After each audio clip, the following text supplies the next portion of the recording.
Hi traders, welcome to my channel. నేను మీ సురేష్. ముందుగా మీ అందరికీ హ్యాపీ ఇండిపెండెన్స్ డే.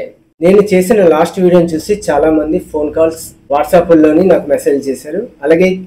అలాగే కామెంట్స్ లో కూడా చాలా మంది కామెంట్స్ రాశారు. అందులో చందు అన్నవారు 7 నుంచి 13వ తారీఖు వరకు ఉన్న డేట్స్ లో నిఫ్టీలో ఎస్ఎంసి కాన్సెప్ట్ చెప్పమని అడుగుతున్నారు. ఆయన ఒక్కరి కోసమే కాదు, అలాగే బిగినర్స్ ఎవరున్నా ఎస్ఎంసి కాన్సెప్ట్ లో బిగినర్స్ ఎవరున్నా సరే వాళ్ళకి కూడా ఉపయోగపడదని నేను ఇది ఎక్స్ప్లెయిన్ చేయడం జరుగుతుంది. నేను ఆల్రెడీ 6th 7th కూడా నేను మార్కెట్ స్ట్రెచ్ని గీసి మీకు ఎక్స్ప్లెయిన్ చేయడం జరిగింది. ఇప్పుడు దీని కంటిన్యూషన్ నుంచి 13వ తారీఖు వరకు నేను ఎక్స్ప్లెయిన్ చేస్తాను. చేంజ్ ఆఫ్ క్యారెక్టర్ వరకు చెప్పి చేంజ్ ఆఫ్ క్యారెక్టర్ అయిన తర్వాత ఎలాగ అప్ ట్రెండ్కి వెళ్ళిపోయిందని చెప్పాను. ఇలాగ అప్ ట్రెండ్కి వెళ్ళిపోయి ఎప్పుడైతే డౌన్ ట్రెండ్ అవుతుందో అప్పుడు మీకు ఇందులో ఇన్వెస్ట్మెంట్ ఎక్కడ ఉంది, పుల్ బ్యాక్స్ ఎక్కడ ఉన్నాయి అన్నది మనకు తెలియాలి. మనకు తెలియాలంటే ఎస్ఎంసి కాన్సెప్ట్ రావాలంటే రెండు కాన్సెప్ట్స్. ఒకటి వ్యాలిడ్ ఇన్వాలిడ్ పుల్ బ్యాక్స్ మీకు తెలియాలి, రెండోది మార్కెట్ స్ట్రెచర్ గురించి మీకు తెలియాలి. ఈ వ్యాలిడ్ ఇన్వాలిడ్ పుల్ బ్యాక్లో ఫస్ట్ ఇలాగ అప్ ట్రెండ్ వెళ్తున్నప్పుడు ఎప్పుడైతే లోన్ కానీ బ్రేక్ చేసిందో మార్కెట్, ఇది వ్యాలిడ్ పుల్ బ్యాక్. అంటే ఇలా లోన్ బ్రేక్ చేసి మళ్ళీ హైని కూడా బ్రేక్ చేసి పైకి వెళ్ళింది అనుకోండి, అప్పుడు మార్కెట్ ఇది వ్యాలిడ్ పుల్ బ్యాక్ కింద వస్తుంది అనమాట. చూడండి, ఇక్కడ నుంచి ఇలా పైకి వెళ్ళి ఎప్పుడైతే లోన్ బ్రేక్ చేసింది ఇది వెనక్కి వచ్చి మళ్ళీ పైకి వెళ్ళింది, అంటే ఇది వ్యాలిడ్ పుల్ బ్యాక్ అనమాట. ఫస్ట్ గ్రీన్ అయింది, next green candle up trend అలాగే వెళ్తుంది. ఎప్పుడైతే ఈ లోన్ కానీ బ్రేక్ చేస్తేనే మనకి వ్యాలిడ్, ఈ లోన్ బ్రేక్ చేయకుండా మళ్ళీ పైకి వెళ్ళిపోయింది కాబట్టి ఈ 2 క్యాండిల్స్ అన్నది ఇన్సైడ్ బార్ అనమాట. ఇన్సైడ్ బార్లో ఉంటే ఇక్కడ నుంచి ఇక్కడ వరకు కూడా సింగిల్ లెగ్ మూవ్. ఇది ప్రీవియస్లో ఉన్న గ్రీన్ క్యాండిల్ బ్రేక్ చేసి మళ్ళీ పైకి వెళ్ళింది కాబట్టి ఇది వ్యాలిడ్ పుల్ బ్యాక్ అనమాట. మీరు అలా గుర్తుపెట్టుకోండి, సరిపోతుంది. నెక్స్ట్ స్ట్రెచ్ రావాలి బాగాను. ఈ మార్కెట్ ఎస్ఎంసి మార్కెట్ స్ట్రెచ్లో ఫస్ట్ అప్ ట్రెండ్ వెళ్తుంది అనుకోండి, ఐఎండి అంటే ఇన్వెస్ట్మెంట్ కన్ఫర్మేషన్ ఏంటంటే హయ్యర్ హై కన్ఫర్మేషన్ ఏంటంటే అనమాట. అదే బాస్ కన్ఫర్మేషన్ అయింది అనుకోండి, హయ్యర్లో కన్ఫర్మేషన్ అయినట్టు.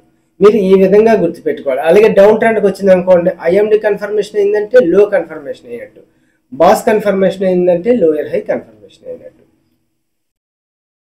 ఈ మార్కెట్ స్ట్రక్చర్ కూడా నా ప్రీవియస్ వీడియోస్లో ఉంది, మీరు చూసుకుని మీరు ప్రాక్టీస్ చేయండి.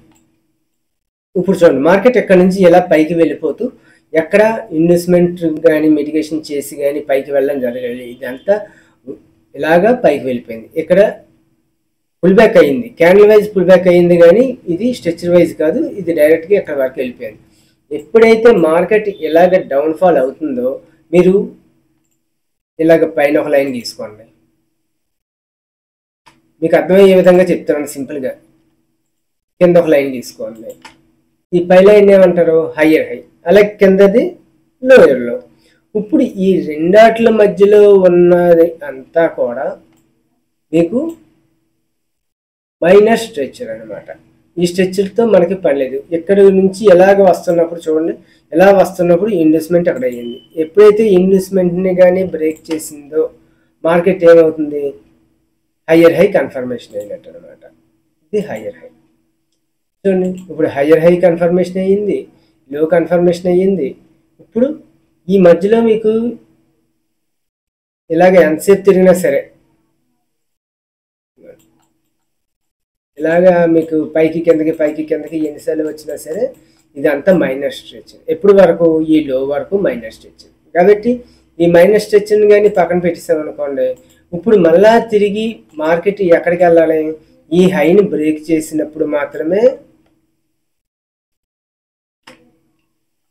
మనకి బాస్ అయినట్టు. అప్పుడు లోయర్లో కన్ఫర్మేషన్ అవుతుంది. ఇది లోయర్లో అవుతుంది. మళ్ళీ ఇటు నుంచి ఎలా వెళ్తున్నారు చూడండి, ఇదంతా మైనస్ స్ట్రెచ్. ఇలాగా మైనస్ స్ట్రెచర్ అనమాట. అంటే మెయిన్ హయ్యర్ హై, హయ్యర్లో మనం గుర్తించిన తర్వాత ఈ లోపల ఉన్నదంతా మనకి ఇన్నర్ స్ట్రెచర్ అనమాట. ఇప్పుడు ఇది వెళ్ళిన తర్వాత మళ్ళీ నెక్స్ట్ ఏ హైని బ్రేక్ చేస్తే మనకి అప్ ట్రెండ్ అవుతుంది. ఈ లోపల గ్యాప్ అప్లో గ్యాప్ డౌన్తో మనకి సంబంధం లేదు. ఇప్పుడు చూడండి, అక్కడ హైకి వెళ్ళింది, మళ్ళీ అక్కడ గ్యాప్ డౌన్తో అయింది అనేసి డౌన్ వచ్చేస్తుందా, డౌన్ వస్తుంది. ఎక్కడి వరకు వస్తుంది, ఈ లో వరకు వస్తుంది. ఎందుకంటే ఇండస్మెంట్ ఎక్కడ అయింది, పైకి వెళ్తే దీన్ని బ్రేక్ చేస్తే మళ్ళీ పైకి వెళ్తుంది, పైకి చేయకపోతే కిందకి ఈ లో వరకు వస్తుంది. ఇప్పుడు ఇది బాస్ అయింది. బాస్ అయిన తర్వాత ఏంటి, మళ్ళీ ఫస్ట్ ఇండస్మెంట్ అక్కడ ఉంది. ఫస్ట్ ఇండస్మెంట్ అక్కడ ఉంది. ఇలా చూసినట్టయితే లెఫ్ట్ సైడ్లో ఉన్నది ఫస్ట్ ఇండస్మెంట్, అంటే ఇది ఇండస్మెంట్. ఇండస్మెంట్ని బ్రేక్ చేసింది అంటే మనం ఏం కన్ఫర్మేషన్ చేసుకోవచ్చు, హైని కన్ఫర్మేషన్ చేసాం. హై కన్ఫర్మేషన్ అయిన తర్వాత ఇప్పుడు ఈ హైని కానీ బ్రేక్ చేసినట్టయితే మనకి పైకి వెళ్తుంది, లేదు ఈ లోన్ బ్రేక్ చేయాలి. ఇది మేజర్గా అనమాట. ఇప్పుడు ఇలాగ వెళ్తున్నప్పుడు మనకి ఇక్కడ ఇన్వెస్ట్మెంట్ అయింది. ఇన్వెస్ట్మెంట్ అయినప్పుడు ఇప్పుడు మైనర్లో చూసుకుందాం. మైనర్లో చూసినప్పుడు ఇది లో అవుతుంది. ఈ లో నుంచి పైకి వెళ్తున్నప్పుడు ఫస్ట్ ఇన్వెస్ట్మెంట్ ఏమవుతుంది, ఇది అవుతుంది. ఇది ఫస్ట్ ఇన్వెస్ట్మెంట్. ఇన్వెస్ట్మెంట్ అయిన తర్వాత ఏమైంది, మళ్ళా లోన్ బ్రేక్ చేసింది. లోన్ బ్రేక్ చేసిన తర్వాత మళ్ళీ పైకి వెళ్తున్నప్పుడు మళ్ళీ ఇన్వెస్ట్మెంట్ని కరెక్ట్ చేసింది. కాబట్టి మళ్ళీ ఇలా తిరిగి వస్తున్నప్పుడు మళ్ళీ లోన్ బ్రేక్ చేసింది.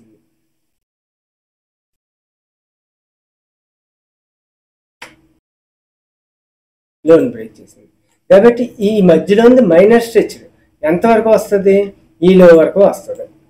ఈ లోన్ బ్రేక్ చేసి మళ్ళీ ఇన్వెస్ట్మెంట్ కానీ తీసుకుందని అంటే అప్పుడు మనకి డౌన్ ట్రెండ్ వచ్చిందా లేదంటే మార్కెట్ స్ట్రెచ్ రేట్ అవుతుందనే తెలుస్తుంది. ఇప్పుడు ఈ మైనర్లో అంతా ఏమవుతుంది, మైనర్ స్ట్రెచ్ అవుతుంది. చూడండి, ఇక్కడ నుంచి ఇలా పైకి వెళ్ళి మళ్ళీ డౌన్ అయ్యి పైకి వచ్చి మళ్ళీ ఇక్కడ వరకు డౌన్ ఫాల్ అయింది. ఇదంతా మైనర్ స్ట్రెచ్. అంటే మనం కానీ ఇక్కడ కానీ ఎంట్రీ ఏమైనా ప్లాన్ చేసినట్టయితే మనకి ఇక్కడ నుంచి ఈ లో వరకు వస్తుందని కన్ఫర్మేషన్ అనమాట. ఇప్పుడు ఈ లోకి ఎలా ప్లాన్ చేస్తాం, ఇది ఆర్డర్ బ్లాక్. ఈ ఆర్డర్ బ్లాక్ జోన్లోకి వచ్చి డౌన్ అవుతున్నప్పుడు మనం ఇక్కడ ఎంట్రీ కానీ పెట్టినట్టయితే ఈ టార్గెట్ వరకు రీచ్ అవుతుంది. ఇది మైనర్లో. అంతేగాని మేజర్గా ఏంటంటే ఇది లో హై మధ్యలో ఉందంతా ఇంకేమీ లేదు.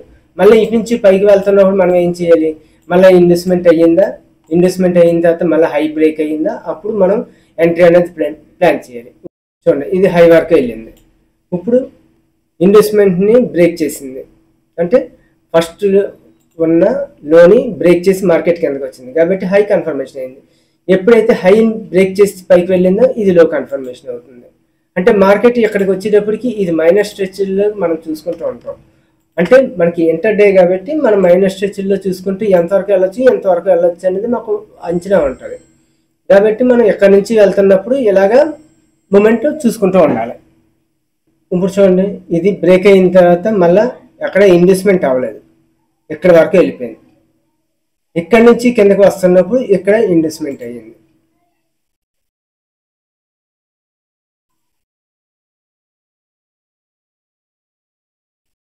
ఇది ఇన్వెస్ట్మెంట్ అయితే ఏంటి, పైన ఒక డాట్ క్రియేట్ అయ్యింది.